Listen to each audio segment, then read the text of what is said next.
Awesome. So thank you so very much, everybody. We're really, really excited to have all of you all, and thank you for taking the time to join us tonight.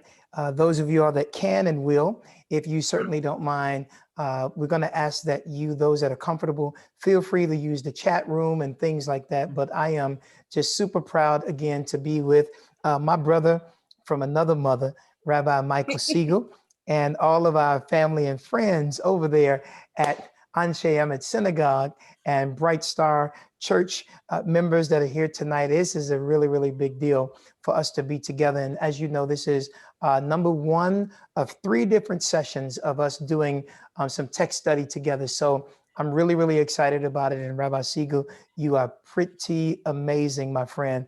I believe that we're going to have this session tonight opened up with some beautiful music, if I'm not mistaken. Is that right? Absolutely, yes. From Anshe Emet, Christy Charles Twilley is going to sing, and who's from Bright Star?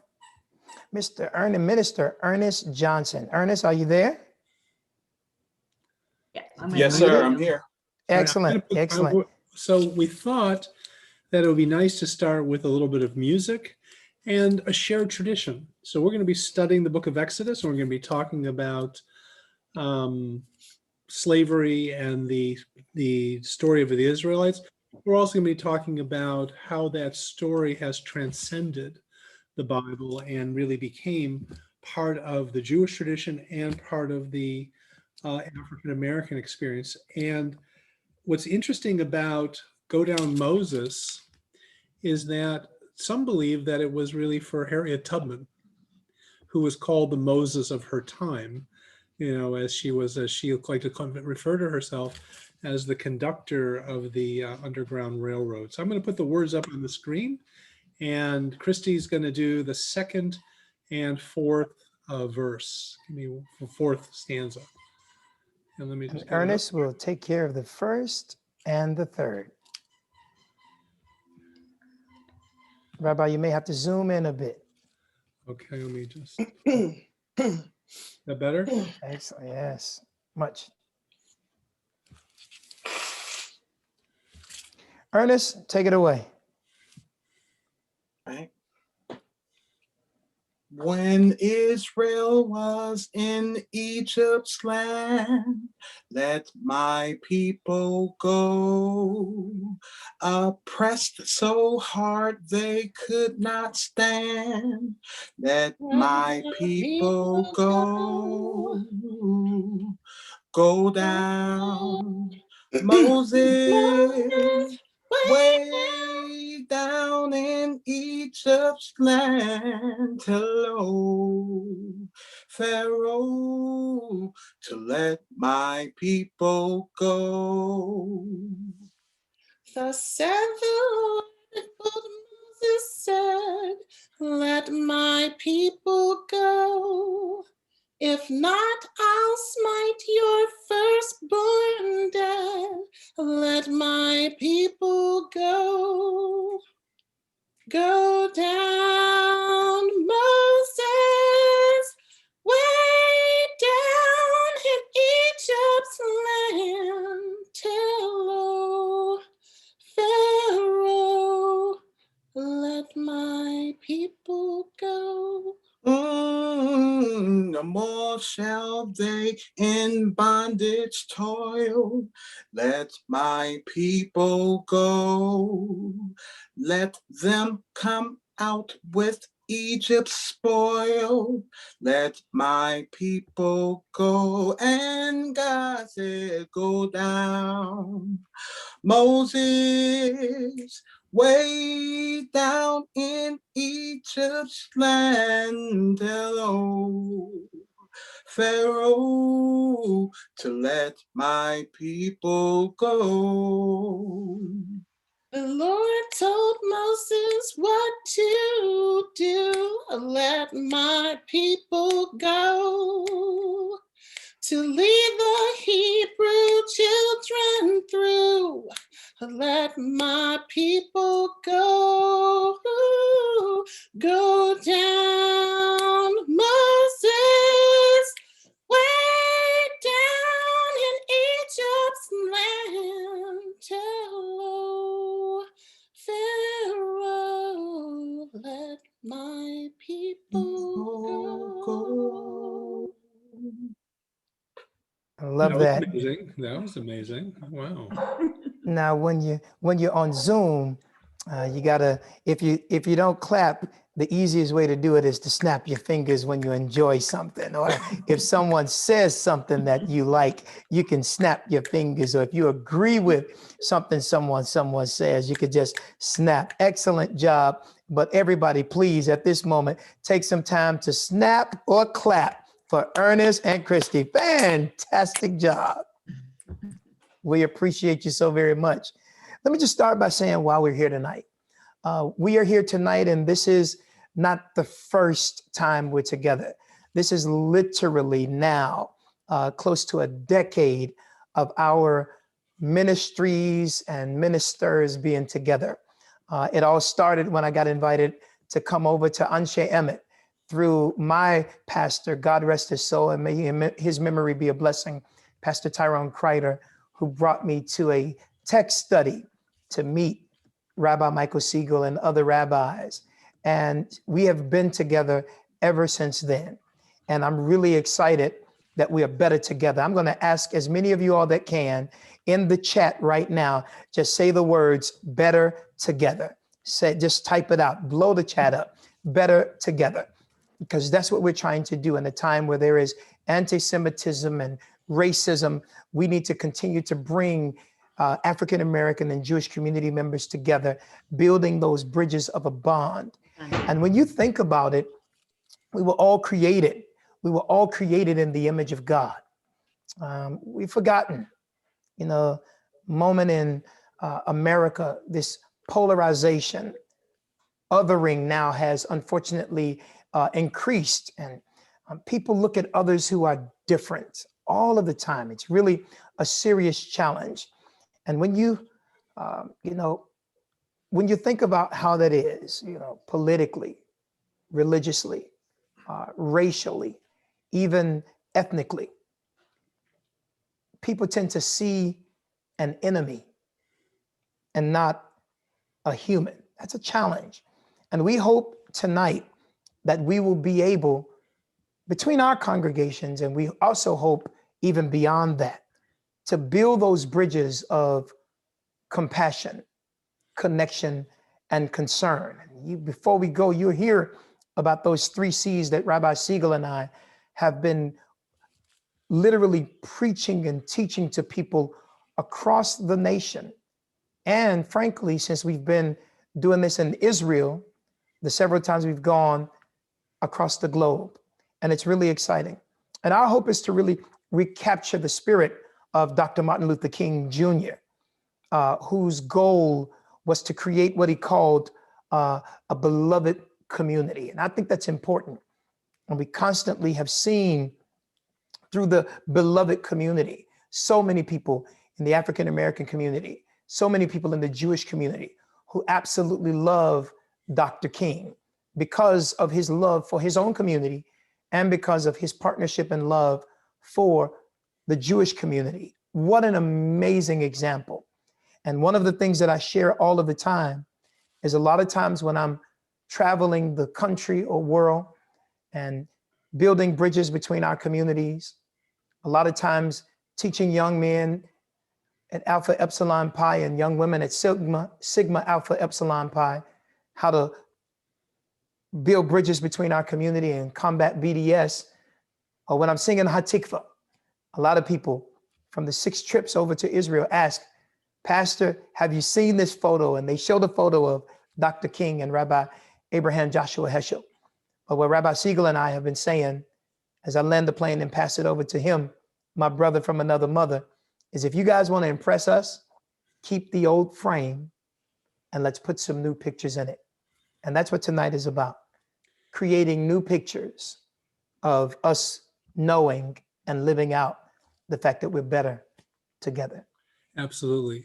Pastor, would you just talk for another minute about what Dr. King meant when he talked about the beloved community? Sure. I think a lot of people don't even realize that this beloved community that Dr. King would often share, it was really Dr. King's prescription from my perspective. The triple evils of poverty and racism and unfortunately, militarism at that time. There were various forms of violence that existed in a vicious cycle. And they are actually interrelated, all inclusive.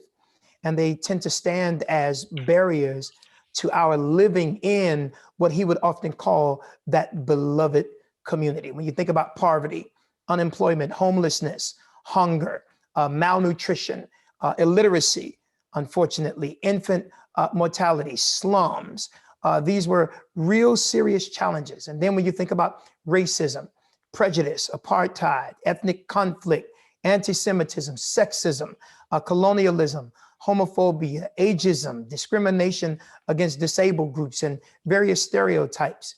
And then when you talked about war, imperialism, domestic violence, rape, terrorism, human trafficking, media violence, drugs, child abuse, and even violent crime. Dr. King would often ask the question, where do we go from here? Chaos or community? Can I say it again? Everybody put in the chat right now, chaos or community.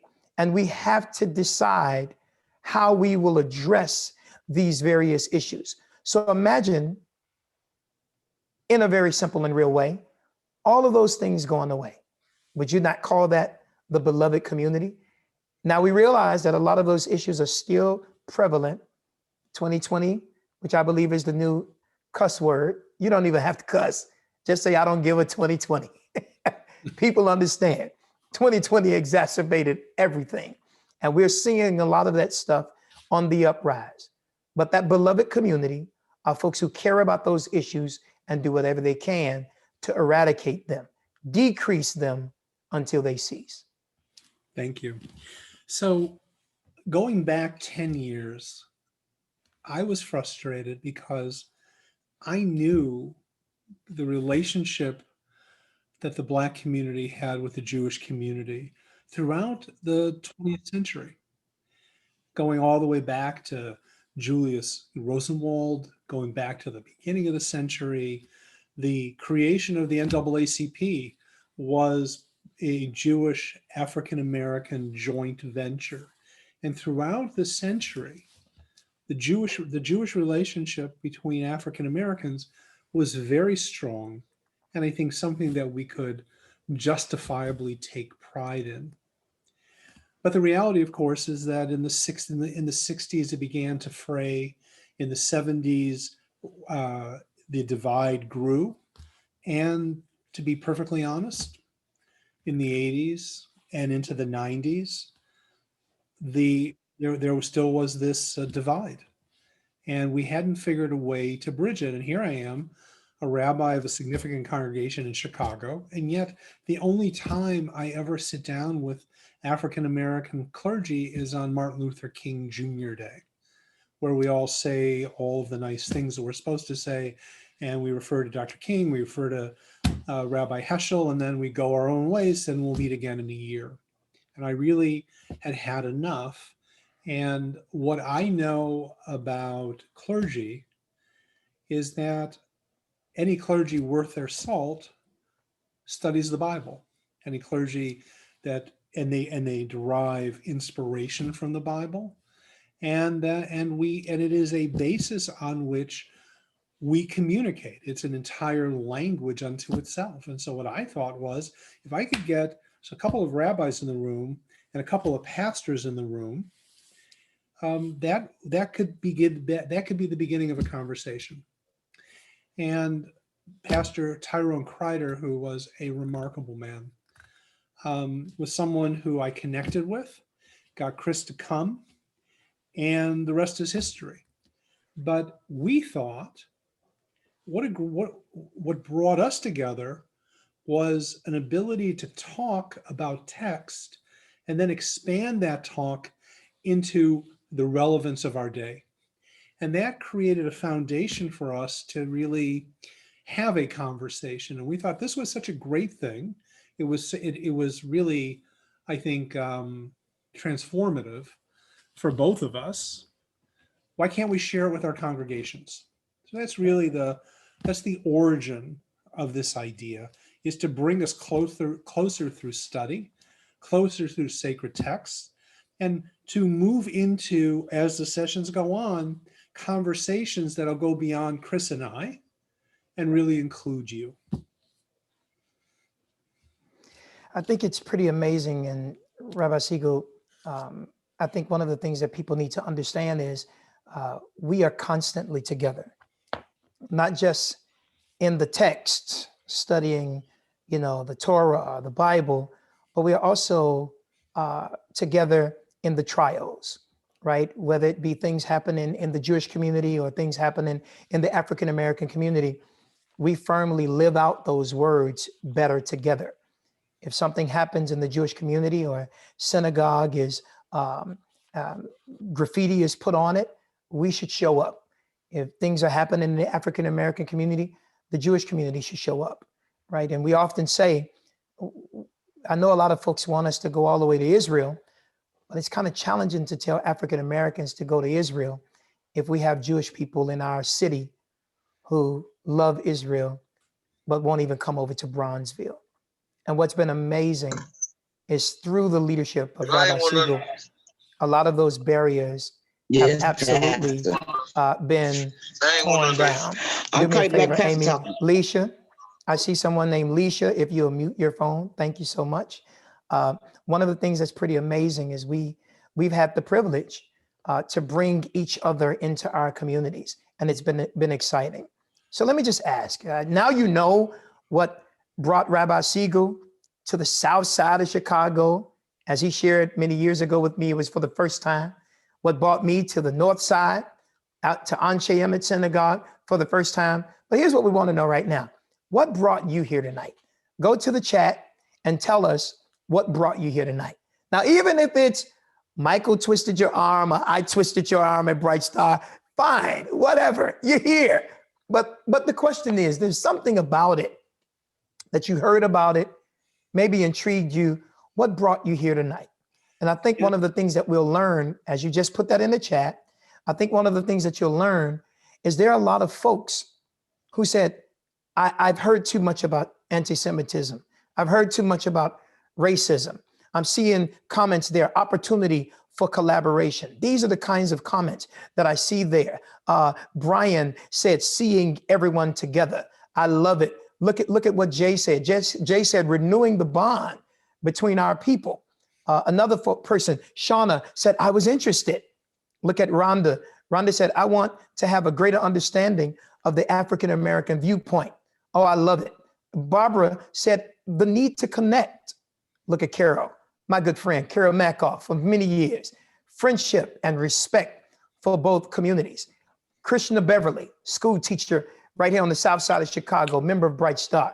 A desire to build a better and closer community. Annette Barnes, who you'll hear from in a moment, the opportunity to learn and grow together. Leisha said, my pastor. That's good enough, as long as you came. This is what it's all about. Barry, thanks for yours. Leisha was talking about me, by the way. I don't think she was referring. Oh, that's a good point, because you are the assistant pastor at Bright Star. And when you come, you're the pastor. But when I come to Anshe Emet, I'm the senior rabbi. Please don't ever forget that. It's exciting.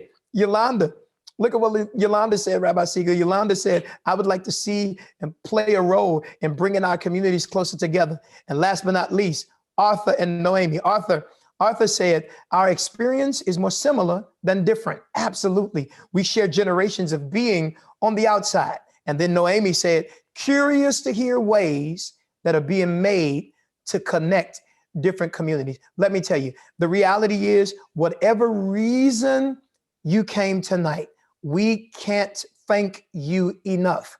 But here is the key. We hope that for the next moments that we are together, that you would be so blessed, you would be so informed, you would be so inspired till you'll text some people tonight and tell them you gotta come on the second class. Because don't forget, we're gonna do this 3 Mondays in a row. This week, next Monday, and the following. That's how serious we are. Now, in the Christian community, here's what we would say. We would say, A threefold cord is not easily broken. Well, what does that mean based on the biblical principle? We can get together one time, but then we may not see each other until another year. We can get together 2 times and kind of be like, oh, I loved what Leisha said, or I love what Noemi said. I love what Arthur said. I love what John said. But if we get together 3 times, you almost feel like your cousins by the end. And that's why we're going to ask you, make a commitment. Please make a commitment to be with Rabbi Siegel and I, not only tonight, but next Monday and the following Monday right after that. Really excited about getting into the text study now. Michael? Right. And just to know that in the Jewish tradition, 3 is always the number of intention. When you do something 3 times, you're showing intention. So here we go into the text study. And we're proud that Annette Barnes from Bright Star and Joan Porret from Anshe are going to read. I'm going to put the first chapter of Exodus up on the screen. And then if Annette would read the first 11 verses, and then Joan can pick up from there. Just give me a second. Michael? Yes, sir. Michael, can I say one thing just to Bright Star? One of the reasons I'm so excited about this is the fact that I, as a Christian, as an African-American man, got a chance to learn from the lived experience of my brother, Rabbi Siegel. That's pretty amazing. Got a chance to, the book that I had been reading all the time, the sermons and songs I had been preaching and singing all the time, it was wonderful to get a chance to hear the perspective of the Bible, the Torah, tonight Exodus, from the lived experience. But then also same thing from our perspective, the lived experience. I'm so excited. Can't thank you guys enough. Michael? Okay. As our 2 readers read, what we would like you to pay attention to is the downward spiral that's going to lead to enslavement. And also, where is the dehumanization here? So let's begin, Annette. I'm here. Okie dokie. Okay. Pastor Harris has been singing your praises, so don't disappoint. Oh You my got the God. first 11, listen, Annette, you got the first 11 verses. Don't mess this up. A lot of pressure, a lot of pressure. Oh, and by the way, Annette, I'll tell you what I do. If there's a word that you struggle to pronounce, just get as close as you can and keep on going. I guarantee you there's a lot of other folks on here that will get it wrong too. Go for it. Yes, sir. So now these are the name of the children of Israel, which came into Egypt.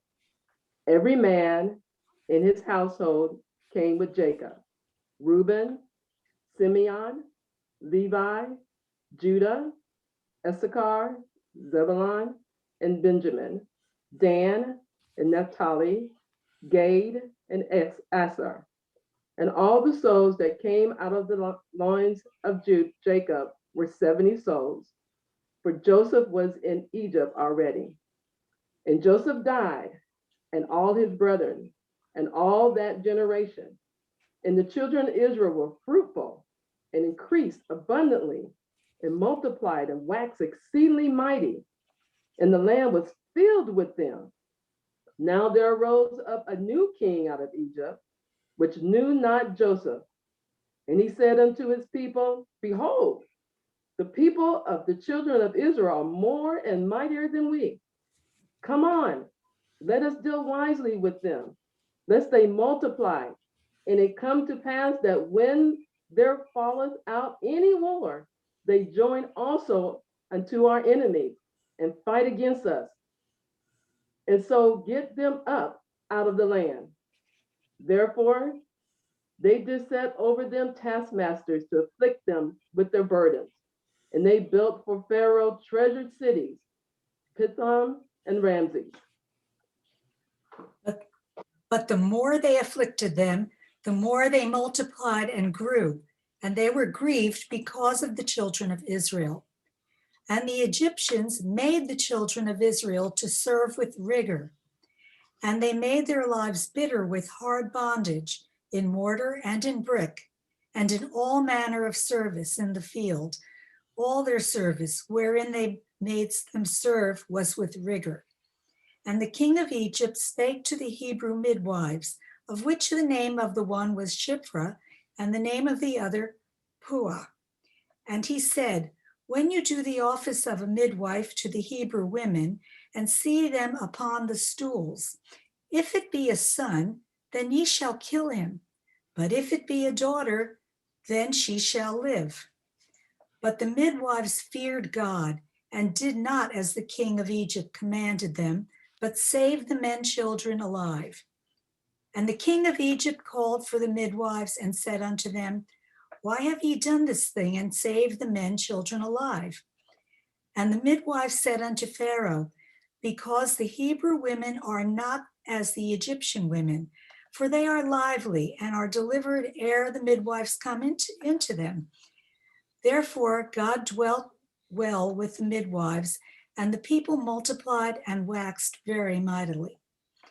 And it came to pass, because the midwives feared God, that he made them houses. And Pharaoh charged all his people, saying, every son that is born ye shall cast into the river, and every daughter ye shall save alive. Well, thank you very much to our two readers. The first focus that we're going to consider is to take note of the fact that the chapter begins by taking note of who came down into Egypt. They came down with 70 souls, right? And these are the families that came to Egypt with Joseph. But the verse we're going to first start with is verse 10. And let's take a look at it. Verse 7, I meant to say. And the children of Israel were fruitful and increased abundantly and multiplied and waxed exceedingly mighty, and the land was filled with them. This is how the King James translation reads. But what I want to do with you tonight for a minute is I want to show you the hidden meaning of this verse if you look at the Hebrew. So I'm going to show you a different text. This is the text in Hebrew, and I'm not expecting you to read it, but this is the same text that we were looking at just a moment ago.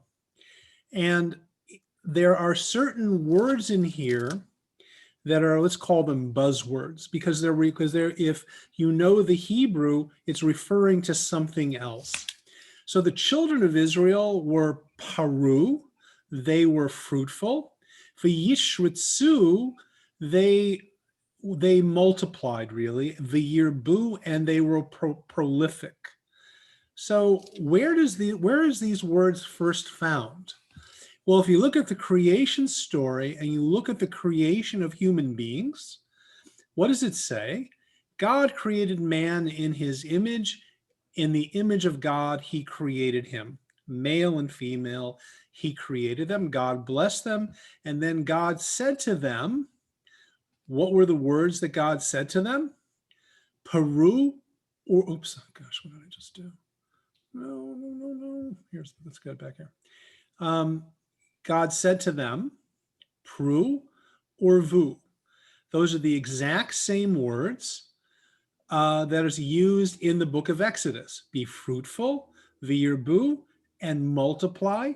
And what's the end part of it? And fill the earth and master it. Notice up here, back in the Exodus verse, v'timale ha'aretz otam, and the land was filled with them. And so the book of Exodus is making a direct reference to the book of Genesis and saying what happened with the Israelites. They were being fruitful, they were multiplying, God was blessing them, and they were fulfilling the idea of filling the earth. However, gosh darn it, there is an added word here that we need to look at. And the word is v'yishritzu. V'yishritzu. And we're going to see how that word shows up in the book of Exodus also, book of Genesis also.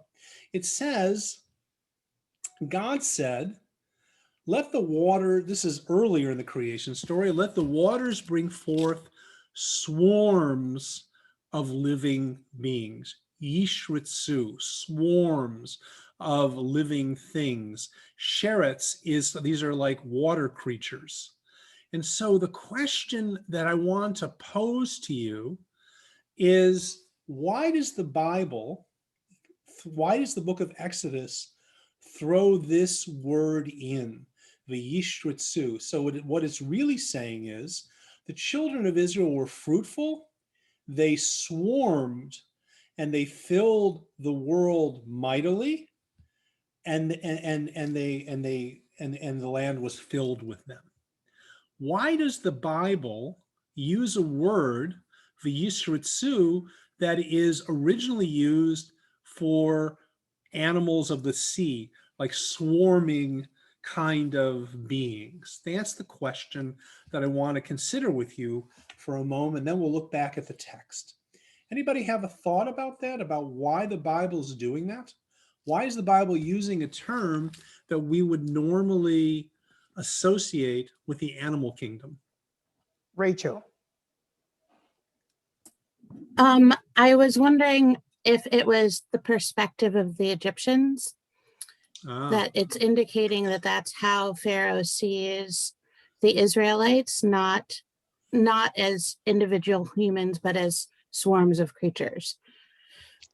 Okay, well, this is certainly lessening the time here that we were going to talk about this, because you Sorry. right to the point here. Like, whoa, this isn't your first rodeo, I see. Well said. So let's see exactly what Rachel's saying. We're going to go back to the original text and see how this fills out. So if we go back to the original text that we were looking at, watch this. And all the souls, okay, and the children of Israel were fruitful, increased abundantly, and multiplied and waxed exceedingly mighty, and the land was filled. What is the next line? Now there rose up a new king over Egypt, which knew not Joseph. And he said to his people, behold, the people of Israel, the children of Israel, are more and mightier than we. And so what do? Come, let us deal wisely with them, lest they multiply. And it comes to pass that when there falleth out any war, they will join with our enemies, fight against us. So get them up out of the land. So just as Rachel just said a minute ago, that term isn't a term that the Israelites would apply to themselves, but it is a term that the Egyptians would. And so I guess it's kind of this notion of othering. Just think about it. We have some of those comments. And Michael, it's fantastic to see so many people that are putting the various comments. It was Jay says, Sherets also implies a creature that crawls on its belly, detestable. I believe is another inference. And then Gail said that this shows us the danger of not remembering our history. And then last but not least, Linda Carter. Linda said, interested. That's one of her comments about why she's excited to be a part of this. Go for it.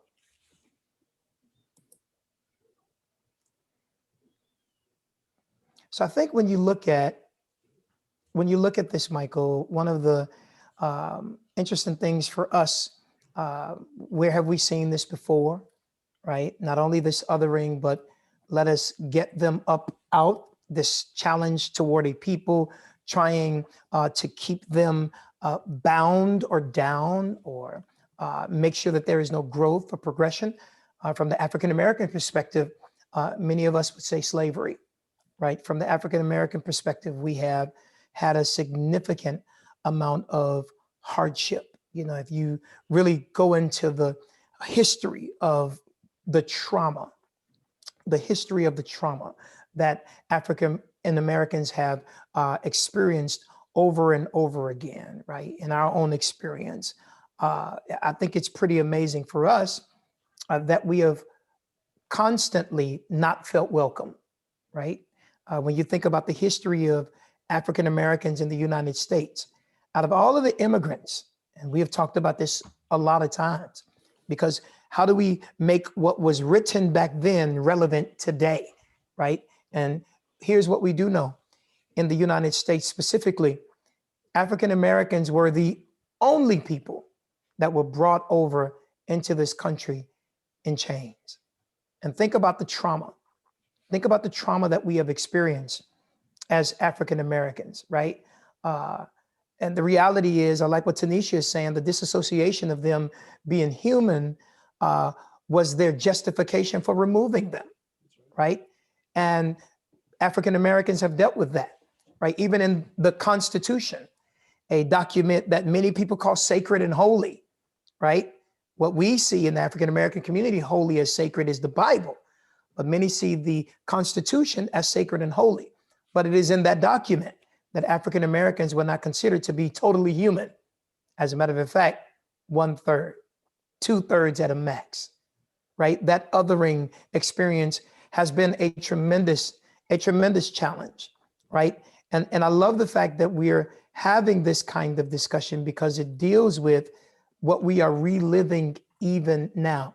I would even encourage everybody watching tonight, if you want to learn more about how slavery impacted our community, go and read a book by Dr. Joy DeGruy called Post-Traumatic Slave Syndrome, where it helps you to understand that this othering, this dehumanizing, right, this disassociation in the African-American experience was not only experienced back then, but even now. And the reality is, as I close, many of us, science even proves that the trauma that our great, 8 generations back grandparents experienced, we can physically, mentally, and emotionally feel it right now. And when we turn on the television, when we see constant social unrest and injustice, it is literally reliving those things once again. And then here's what I'll give to you, Rabbi Siegel, and pass it back to you. What's pretty amazing is we also now hear people saying, go back to where you came from. Absolutely. Of course, they would say that after our matriarchs and patriarchs built this country and put them where they are. I was thinking as you were talking about how film has been used to make this exact, to kind of do this exact othering. If Right. you, maybe the most racist film ever made in the United States was Birth of a Nation. Yes. Birth of a Nation. The Birth of a Nation was a film that was the counterweight to Reconstructionism. It was basically an advertisement for Jim Crow. And if you simply watch how African American men are presented, they are at best animals, and they are to be feared. Yep. They're to be feared. And not only was that film a great success, but President Woodrow Wilson loved it and showed it on multiple occasions in the White House. It is horrifying to watch. But what we also should take note of is that in Germany, film was also being used as a methodology to dehumanize Jews. Yep. And what the Nazis were discovering was subliminal messaging. And what they would do is that in a film that was being shown in a movie theater, they would splice in pictures of lice or rats or vermin, and then they would show a Jew or the word Jew.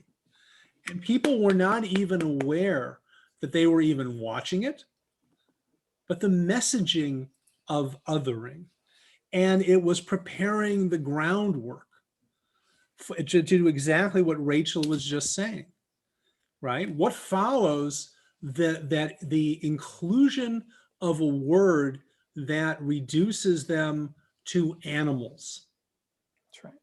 It's the beginning of enslavement and the fearful nature of them. They're not loyal. They'll turn against you. And I think that I don't, you tell me, but I think, Chris, that this does speak to the African-American experience in this country. They can't be trusted. They will not side with us, right? They can't Yeah. be in the army. Yeah. Yeah, it's pretty amazing. Many of us thought, unfortunately, that those kinds of mindsets and those kinds of behaviors and that kind of dehumanization was actually gone and done away with.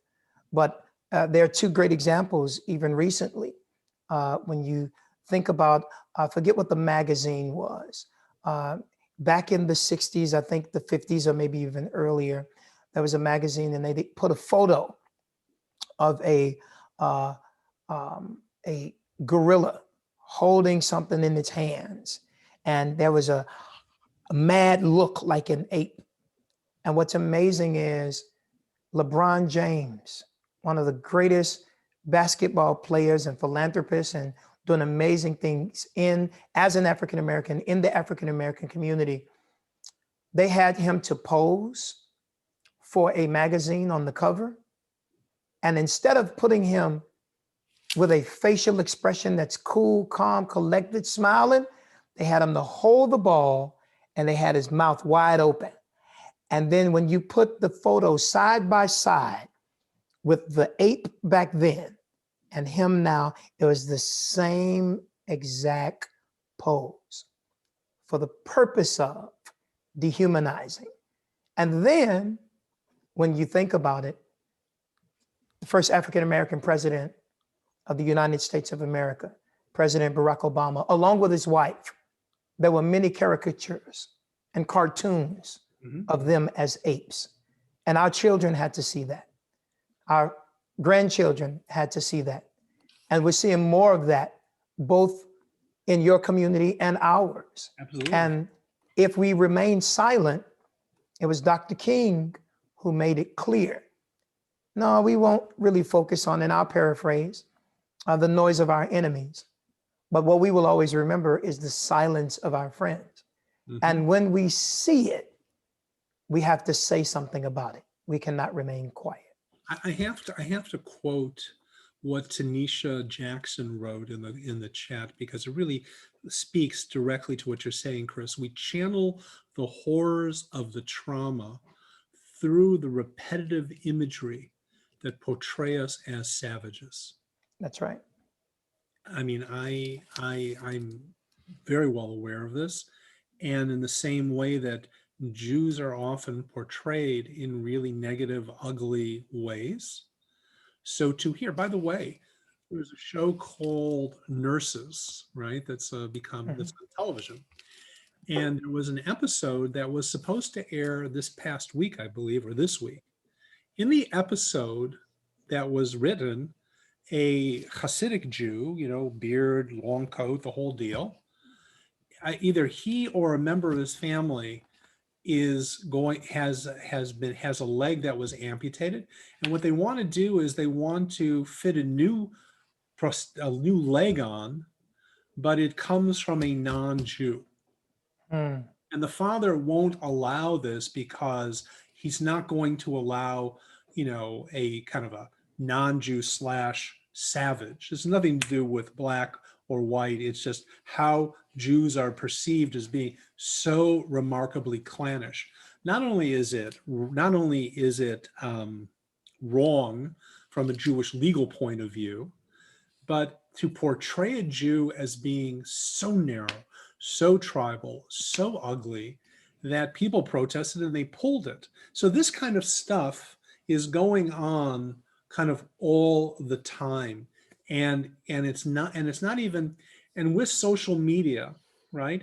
It's not even subliminal, right? It's just right there all the time. And people feel, well, can't you take a joke? Just kidding. Where did that come from? And that is a challenge for us. Yeah. And I was thinking about this, and what do we do with people who carry within them prejudices, but still do great things? I was thinking when we were preparing, we started talking about Abraham Lincoln. Mm-hmm. And Abraham Lincoln is complicated, Yeah. right? Because the man that gave this country the Emancipation Proclamation, the man that paid for the Emancipation Proclamation with his life, was also thinking about how he also did not believe that blacks and whites could ever get along in this country, and that black people would be better off going to Liberia. And Right. in the first meeting with Frederick Douglass in the White House, right, they meet, and the part of the conversation was how black soldiers were being treated in the Union Army. And so but Douglass writes in his diary, and I want to get your take on this. He says, though I was not entirely satisfied with his views, I was so well satisfied with the man and with the educating tendency of the conflict that I determined to go on with recruiting. So I just think that's I think it's a very interesting statement. Though and only someone like Frederick Douglass, who was such a master of the English language, could have put it so perfectly, right? Though I was not entirely satisfied with his views, I was so well satisfied with the man. What do you do with that? Well, I tell you, to connect that, with what we deal with here in the text. If you were to put Exodus back up there, and folks could see it, it's clear. It says in verse 8, now there arose up a new king over Egypt, right? Which knew not Joseph. Could it be there is a significant connection between relationship and respect, right? Because if this new king rose up and he didn't know Joseph, right, then the level of relationship, right, affected the level of respect and receivership. Just think about it. Relationship moves at or trust moves at the speed of relationship, and relationship moves at the speed of trust. And that's why tonight is so important, right? What we're doing for this next 3 weeks allows us to use intentionality to build relationship that will ultimately, I hope, start to foster some level of respect. Let's go even further. In verse 9, it says, he said unto his people, he said unto his people, behold, the people of the children of Israel are more and mightier than we. And a lot of times what I would preach to Bright Star is a lot of times people are intimidated just by your presence, right? And it's the way that they saw the children of Israel. They saw them and said, wait a minute, they are growing. Verse 10 is what I love most. He said, come on, let us deal wisely with them, lest they multiply. And it come to pass that when there falleth out any war, they join also our enemies and fight against us. So get them out of the land. This is why I believe, and this is why I'm devoted. And one of the reasons I believe I was born, Rabbi, is to build bridges between our community. Mm-hmm, mm-hmm.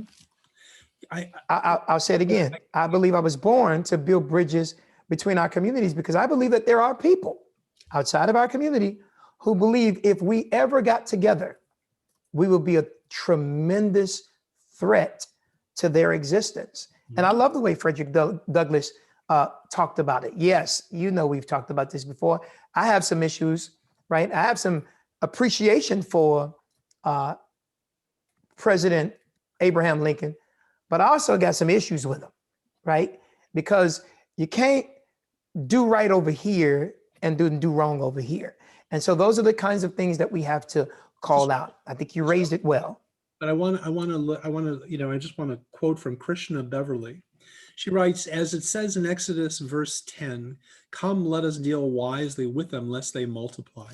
I feel like this is still taking place in our present day through imprisoning so many of our Black men, which will decrease the amount of children that would have been born to these men. Mhm. A powerful statement. Thank you. Absolutely. And Amazing. and I just want to take a look at Abe Trieger, who we're going to hear from a little later. If you read the debates for secession and the articles of secession by the states that joined the Confederacy, one of the arguments was that if the slaves were freed, they would pose a physical threat to the whole white society because of their numbers, like the fears of the Egyptians, of the Israelites. Mhm. And we're seeing that today. If you listen to the people who the white supremacists that are speaking, what you get is this sense that Jews are behind the Black Lives Matter movement, because Mhm. what they want to do is they want to create chaos in American society. They want to literally, and this is the term they use, muddy the waters, right? Forgive the phrasing. And of course, African Americans could never think of this on their own. So they need Jews kind of behind the scenes. And so George Soros has become sort of the object of hatred, and so whether or not we're working together, whether or not we're supporting each other, the world seems to think that we are joined at the hip, which is a kind of a crazy thing, but I think that's the truth. Yeah, I also think it's a pretty amazing, Michael, when you think about the reality, it's a dangerous thing to paint any group of people with a broad brush, right? Them all, right? When you think about the carjackings that are happening on the South Side and West Side, when you think about a lot of the violence that people saw during the various protests and marches, the reality is a lot of people would assume, and let's just say white people, right, who are unaware of what our community looks like, they paint the entire community with a broad brush and say all of Black people are dangerous and violent. But what they don't realize is the media was very, very clear and dealt wisely with us. And they would zoom in on a small group of people when in fact 98 to 95% of the marches were peaceful. It's good for the media to take the camera and put it directly on African Americans. And the media, let's be honest, we've talked about this a lot, has treated both of our communities the same exact way, painting all of Israel, all of the Jewish community with a broad brush. They would make you think that if you go to Israel, definitely you're going to get nailed with a missile.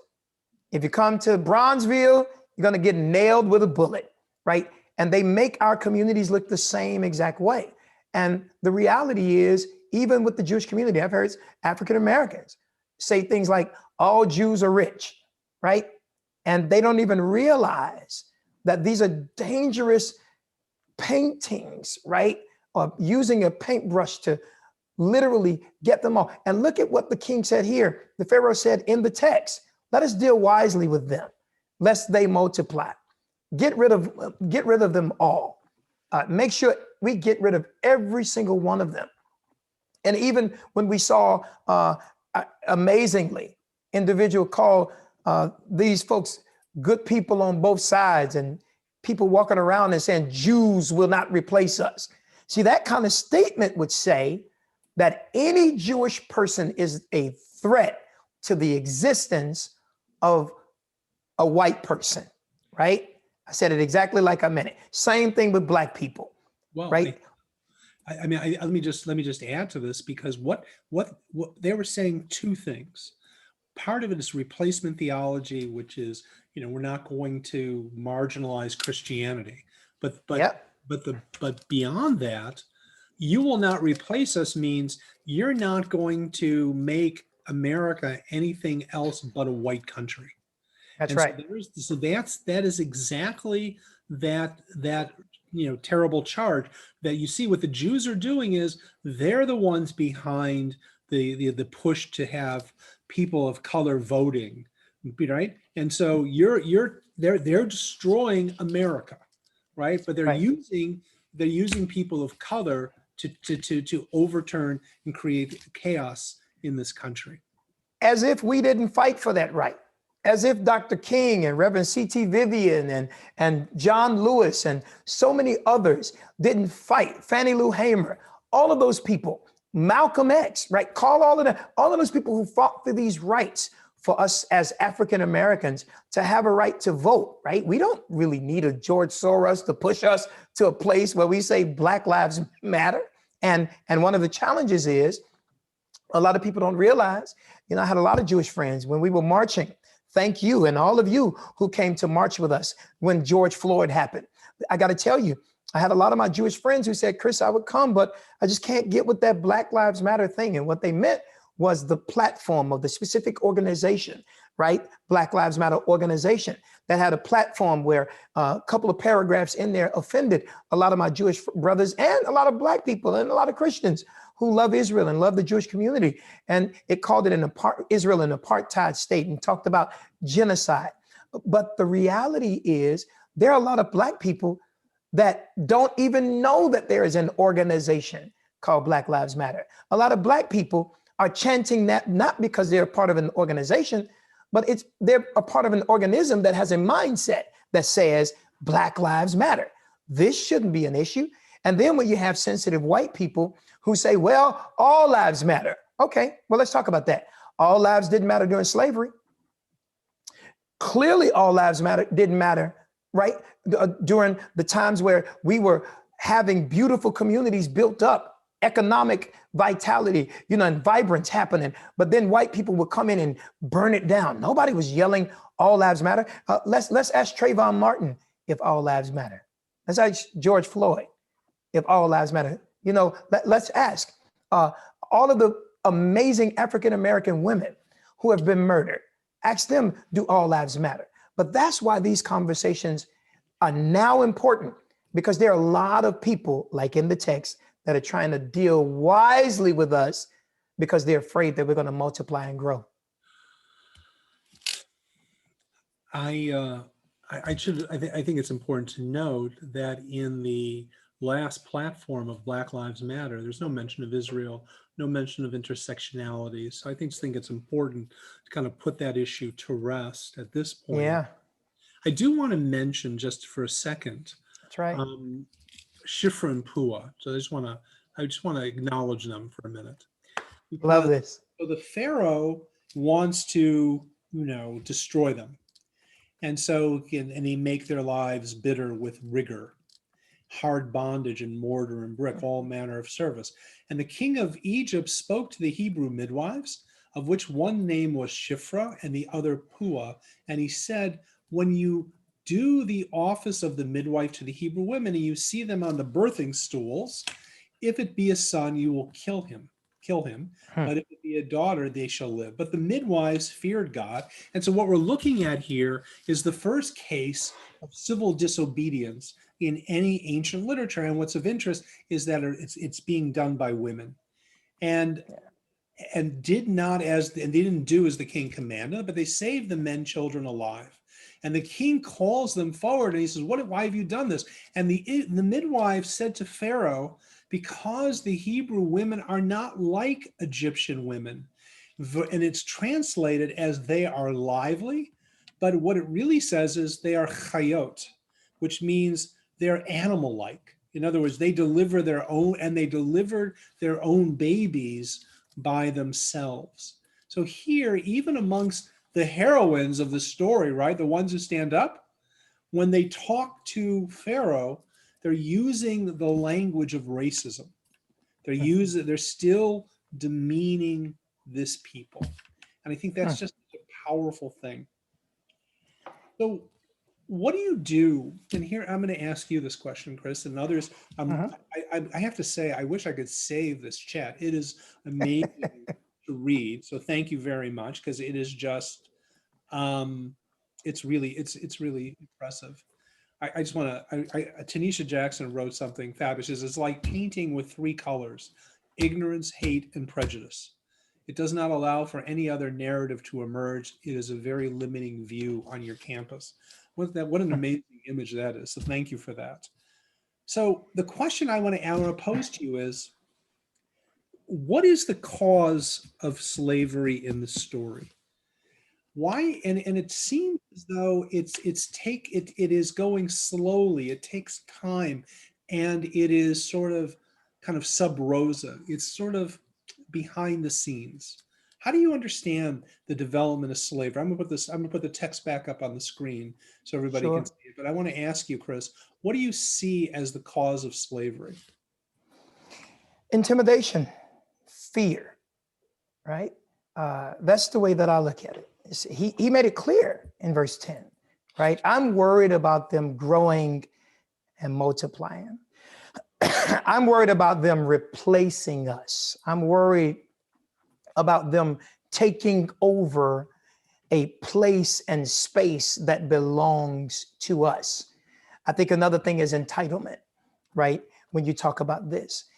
And what is also amazing is, hey, let's get rid of them, let's make sure that we not only just get them out, let's kill them. Now that is a whole different level of hatred, right?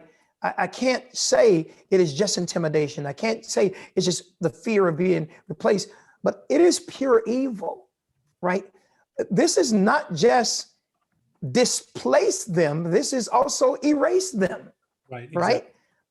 Black people dealt with that with the Klan, with the Ku Klux Klan. Who would have thought that in 2021, I would have to tell my 4 children, 5, because my godson, Keyshawn, I would have to tell them, be careful where you go.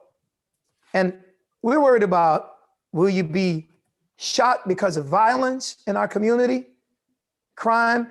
Will you be murdered by a crooked police who is racist? Will you be picked up by the Klan, the Proud Boys, whoever you want to call them? Will you be picked up by racist people in a van and shipped off and you come up missing? Think about it. There are even museums that have a bunch of the metal things hanging because they can't even figure out how many Black people have been murdered in America by the Klan. And what's pretty frustrating to Black people, Rabbi, is the fact that everybody raises up Black on Black crime. And let me just tell you, very few people talk about white on white crime. Same thing, right? And then the other thing is, a lot of times it's a deflection to not focus on the fact that racism is not only rampant, but dangerous. And there are literally now Klansmen and some that would say they're not a part of the Klan, but they are just as racist and evil as the Klan, that are verbally saying, hey, Mr. President, make the statement. You told us to stand back and stand by. We got our guns and we're ready to go and wipe them out. And they were literally talking about Black people. You could not have told me that the things that I read in the books that I learned in African-American or American history, we would be reliving that today. Evil, intimidation. There's no question. Fear. But look, but see how the text worked. It Yep. inserted that word vayishritzu back when the people were being fruitful and multiplying. And what it was suggesting is that's how they were seen. And what that opens the door to is this inverse thinking. Who's the victim in the story? It's not the Israelites. They're not the victim. The victim are the Egyptian people. These people are growing, they're multiplying, they're like That's animals, right? They're like vermin, like just spreading and spreading and spreading. That's right. They're like animals themselves. These women, they deliver their own children. But that, once I feel like the victim, I feel like I'm threatened, then, and then I'll do whatever I need to do. This is how I'm going to go forward. That's exactly right. And I think that is, think of the parallels today, right? Of this kind of sense of victimization. We're the victims. They're not the victims. We're being victimized. We're having everything taken away from us. Yeah, it's pretty amazing. And I mean, I know we have about 20 minutes left, and God, it's as we talk more and more and understand how this is. That's why the next week and the following week is going to be so important, because we're on a limited time every single week, but we're going to pull so much out of this, and we are experiencing a lot of that now, because everybody's talking about DEI, diversity, equity, and inclusion, Yeah. right? Let me say it again: diversity, equity, and inclusion. And a lot of people don't even understand that. A lot of African Americans are almost offended by that term. We're glad people are talking about it, but why do we have to force that, right? And a lot of people don't realize that they don't really want to focus on diversity, equity, and inclusion, because they feel in order for Black people to gain, that means they're going to have to lose, right? And we're not even talking about equal, we're talking about equity. And I think a lot of people need to take a lot of time to deal with the difference between those two words, right? Dr. King said it best, right? He was on the plane and a white man said to him, well, listen, why don't you, and I just want to throw out the fact that this was 50 years ago, more than 50 years ago that Dr. King had this conversation. And let's ask ourselves this: half a century later, are things better? Dr. King is on the plane and the white man says to him, why don't you tell your people to pull themselves up by their own bootstraps? And Dr. King looked at that man and said to him, it is a cruel thing to suggest to a bootless man that he ought to pull himself up on his own bootstraps, right? These are the challenges, right? These are the pains and these are the struggles.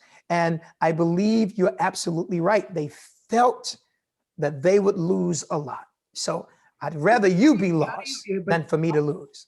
Part of what's going on in this first chapter, all we're looking at is one chapter in the book of Exodus that is so chillingly relevant, but it's looking at a historical moment and saying, this is what happened and this is what can happen. Here in 2021, this country cannot agree on what the Civil War was about. That's right. Someone noted Texas, and since our daughter Emma goes to school in Houston, she once mentioned, she said, in Texas history books, it's not called the Civil War. It's called the War of Northern Aggression. Now you think about what that means, and you think about just in that one phrase how history is being written and written in a different way, and how, again, if it's the War of Northern Aggression, then who's the victim here? It's the people in the South. They're the victims, right? And this is the Northerners are the victimizers. And so we can't even agree on our own history. It's not a good day in America when we can't do that. But I think it depends on who's telling the story, right? And one of the things, that's why I constantly tell African Americans, we need to own the narrative, because when we allow other people to tell the story, they will always tell the story through their lens, right? And that is also one of the reasons why systemic racism, even in education, have made sure that they wanted to keep African Americans from being educated, right? And these are systems that are pervasive even now, right? As a matter of fact, it was against the law. It was a crime that was punishable by death for a slave to learn how to read, because they didn't want us to have information. And that is still an issue now. They're not doing it the same way, but they're absolutely doing the same thing today, doing their best to keep people from being educated. That's why we have to do this kind of thing. There's no question about it. But one of the things that we talked about doing was having two representatives, one from Bright Star and one from Anshe, speak for a moment about their reactions, about what they're hearing, and this whole notion of othering. And so I'm going to add. We're going to start with the Anshe representative, Abe Trieger, and then Antoine Span. I think Antoine Span will rock this out. He's ready. Okay, Abe. Do you want to begin, Abe? Well, I've got a lot of stories. Are we going to talk about what we studied on the Friday morning. You can do whatever you want. This is your time, Abe. You got 5 minutes. Well, I'm gonna change the story. So my mother was a Holocaust survivor, and she spent the entire war in a series of concentration camps. She lost her parents. She was in labor camps. She was on the death march as the Russians came further east. The Germans were evacuating the concentration camps. If you couldn't walk or if you were sick, they just killed you. And she survived. So now let's fast forward to 1965. It's a Sunday afternoon, early evening, and I walk in the room. My mother is sitting there crying. And I say, what's wrong? And she's watching the march in Selma at the bridge. I'm 14 years old, and she's crying. And I say, Mom, what's wrong? And she says, look how they're beating them. And she got it. She understood what was going on. So that's, I think, a coalescence of our joint experience.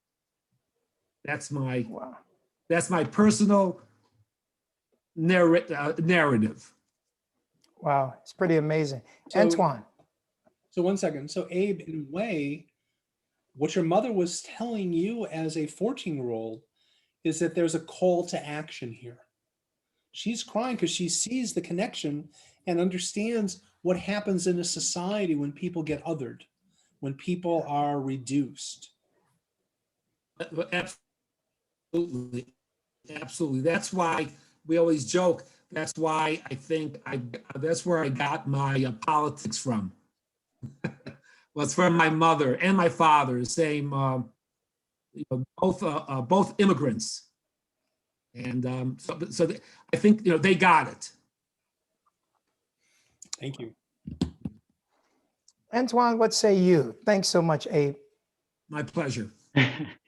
So if I'm looking back and I'm thinking and I'm looking at othering, growing up and being taught in church about Cain and Abel, and then being the oldest of 7 kids, I have to understand that my actions and my responsibilities are mine. I couldn't place them on my brothers and sisters, but I had to own responsibilities. When my parents left the house, it was my responsibility as the oldest to look out for my brothers and sisters. If there were chores disseminated amongst us, I was responsible for making sure that everyone did their job. And if they didn't do their job, the responsibility came back on me to either do their job or I was the one reprimanded. I couldn't tell them, well, they didn't listen to me. They made sure that I understood that I'm being held accountable for what they're doing. And I see some of this in different cultures and different scenarios and different around the country, especially among our Black men and women and, versus our white men and women.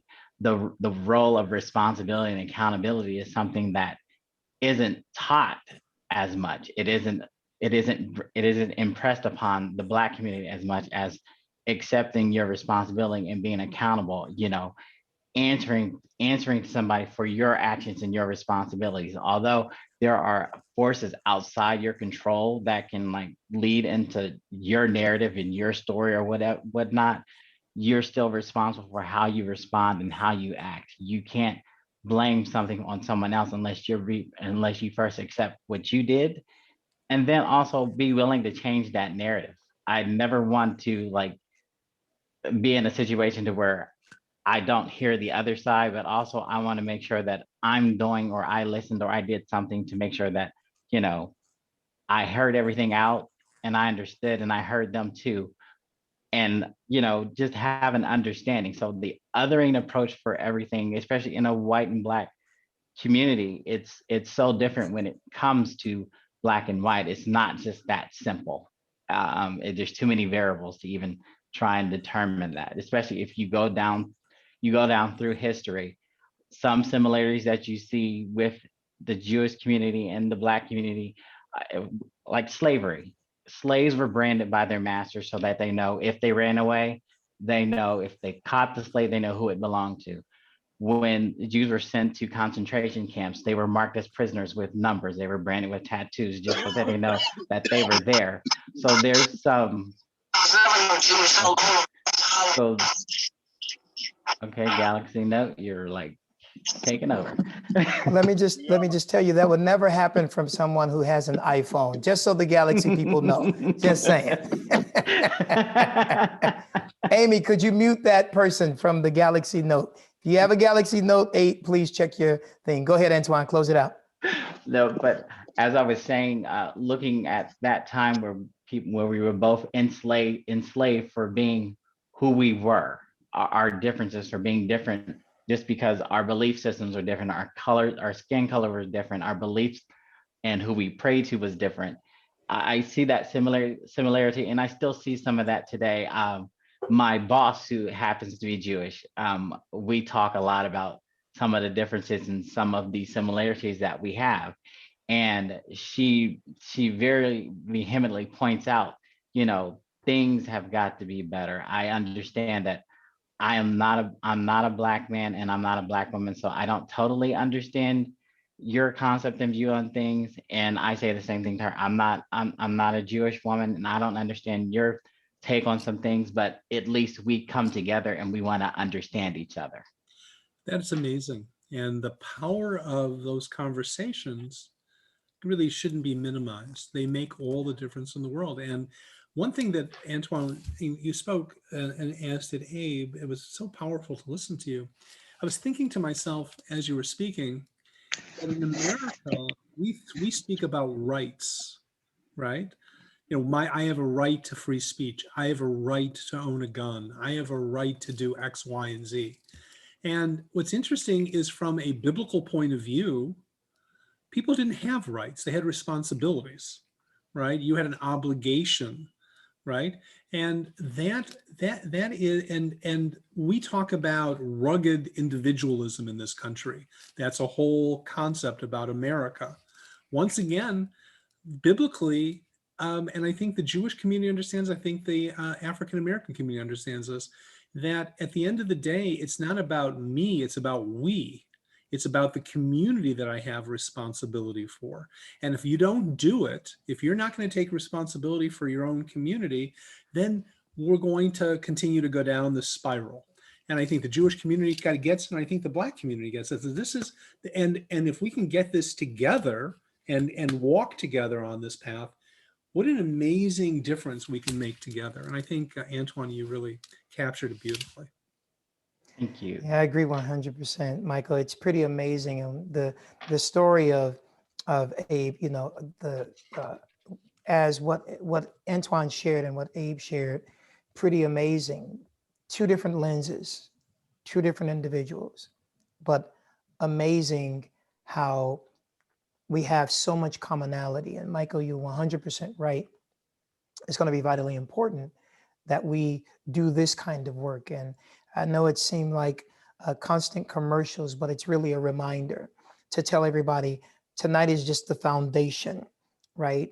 It will be next Monday and the following Monday after that. Just 3 commitments to hearing more about this. And there's some people that are on tonight that couldn't be on tonight. They'll be on next week. And I hope you'll join us again. And we promise, we know we got 7 minutes left. We're going to start on time and end on time. And let me tell you, next time we're going to look at the path of resistance, right? We're going to look at this path of resistance, right? The seeds of resistance are already planted in the chapter. Michael, you raised up pretty good the birth rate, right? The behavior of the midwives. And what I like about this study, especially through our different lenses, Michael was teaching me about how the Jewish clergy would focus on Shifra and Puah. And then I was sharing with him how the Christian preachers would, wreck a whole church talking about the amazingness of those women, that they obeyed God, right? That they respected God so much. I was just intrigued. in our preparing for this, Michael, which was pretty amazing. And when you think about what resistance to oppression or othering has meant to our communities over time, and the different forms that it has taken. What say you, Michael? I was going to say that one of the really interesting factors in the Shifra and Puah story is that it says because they feared God, right? Yeah. And what does that mean? To fear God, in a sense, is to not look away, to not denigrate the spark of the divine inside of every person, right? You can't fear God and mistreat another human being, right? You can't pretend that you're a religious person and subjugate someone. You cannot pretend to be religious or to be God-fearing.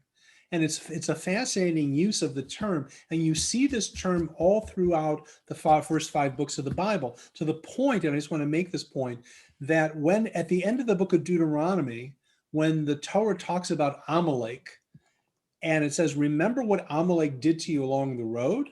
And then it says, because he didn't fear God, what does he do? He attacks the caravan from the rear where the women and the children are. And so what happens in a society?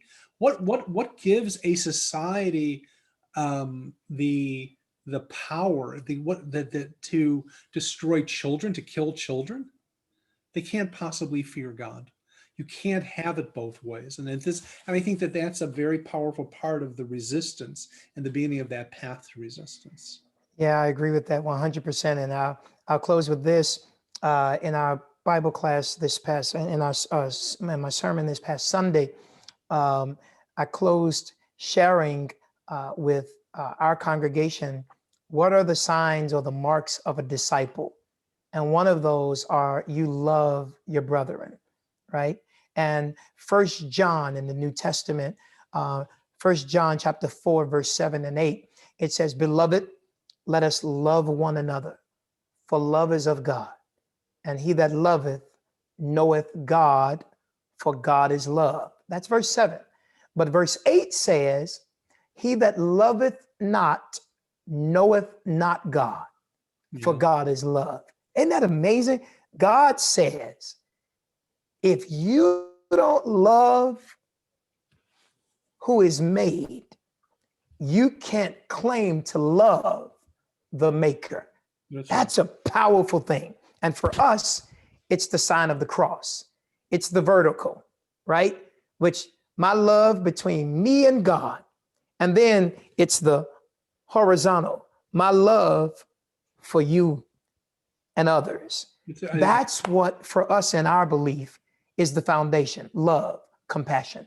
So just the Jewish take on this is the fact that the commandment to not harm the stranger is repeated over 37 times in Scripture.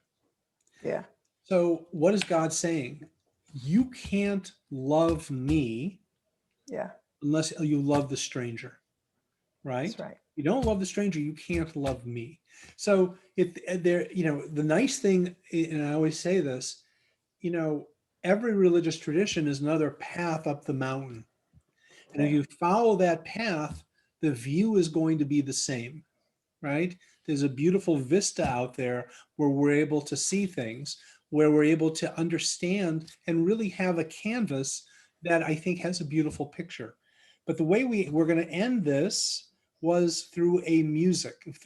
And I know that can't be referring to me.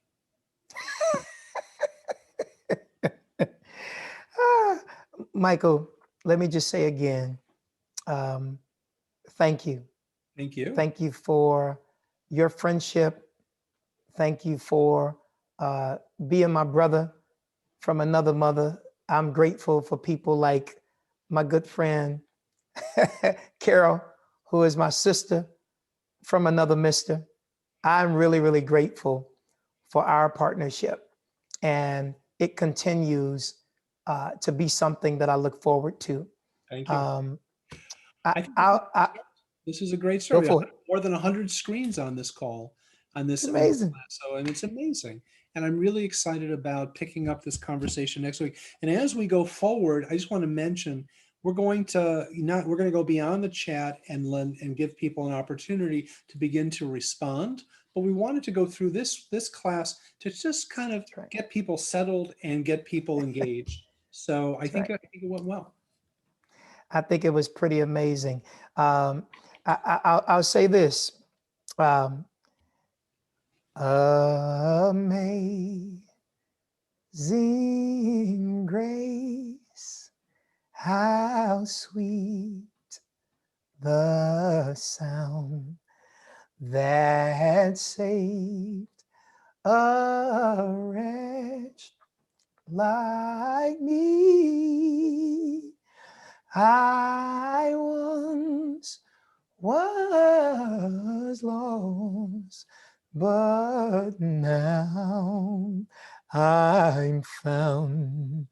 Was blind, but now I see.